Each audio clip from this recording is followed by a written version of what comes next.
Alright, here's part 2, Bronco. You can see I got the 31s put on it, make it look 100 times better. And those little 235/75 highway tires. I do wish the wheels were offset out a little bit more, but they do rub the radius arms fairly easy, but one of those things.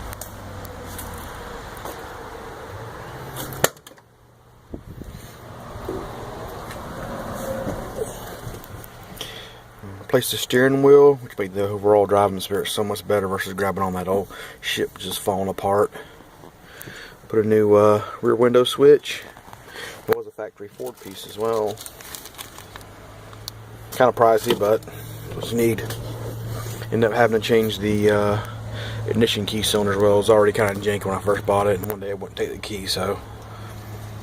And that's about it as far as interior wise. I do think I'm going to try to just maybe do some carpet dye versus buying new carpet. 'Cause, I mean, the carpet's not ripped, it's just faded and stained. And plus I take it to the woods anyway, so it's going to get messed up anyway. So there's no point in just buying new stuff.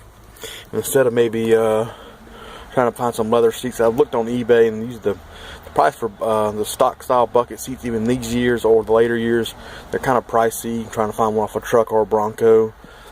So we do have a local upholstery shop. They mainly do furniture, but they also list about doing seat covers as well. So maybe I better get it done by them or something. Maybe they're not too bad on their pricing.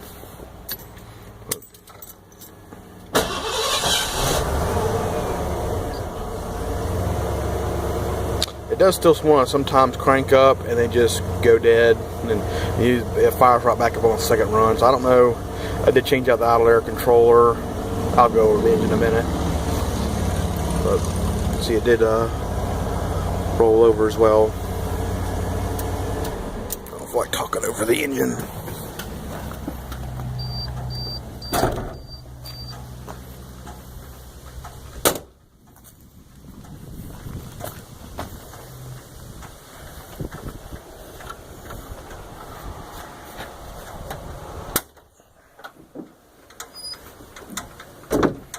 Always love the exhaust gaskets there. Always nice. Like I said, I did change out the idle air controller, but it helped some with the idle, but actually the fuel filter helped it even better, which was a lot cheaper to replace than the idle control valve. Changed the upper and lower radiator hoses. The upper had motorcraft on it. Put a new serpentine belt. Changed the oil. The valve cover gaskets were leaking extremely bad. Particularly on the passenger side, which is the side you got two bolts you can't get to because the intake. It was the middle of July and it was hot as hell, so I ended up having a shop do it. Also, the ground cable was the original, and it had a dead crank on it one day. It was corroded pretty bad towards the engine. I think that's it as far as engine wise. I probably forgot something, but whatever.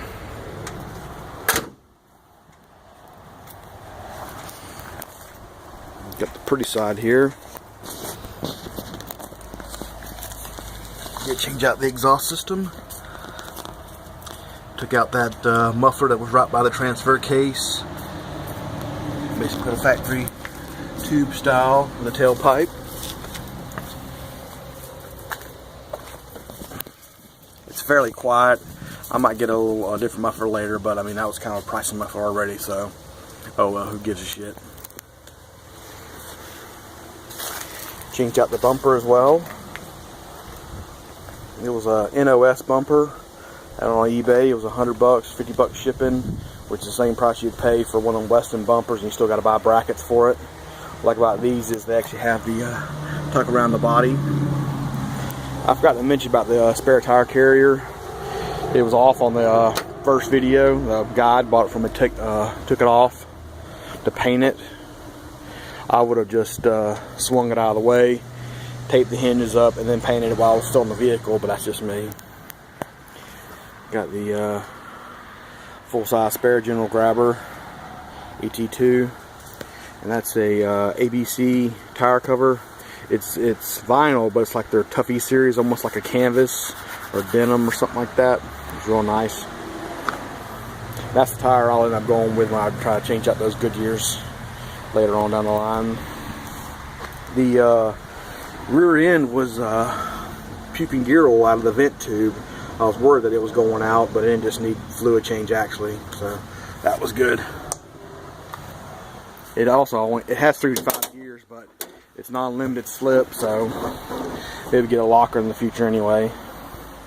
Bought a full-size jack. I bought a top seal kit, basically the 4-piece, basically everything but the rear glass run.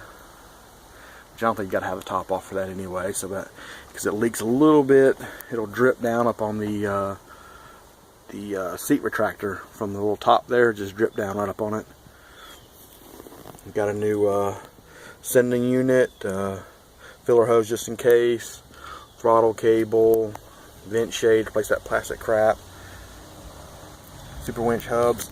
Now I bought, this is supposed to be the, it said spare tire striker on the description, but I don't know if you're supposed to just cut this and just make it fit on your own. I guess. I'm not sure what the hell the deal is with that, because it's not like it is for this.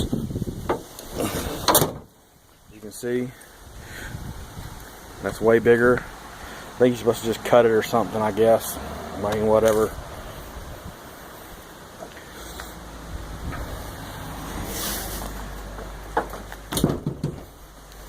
I'm trying to think of what else. Changed the transfer case fluid.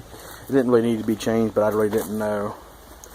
And the front differential, I haven't done it because it just has a fill plug, and so you got to just siphon it out and put new fluid in it.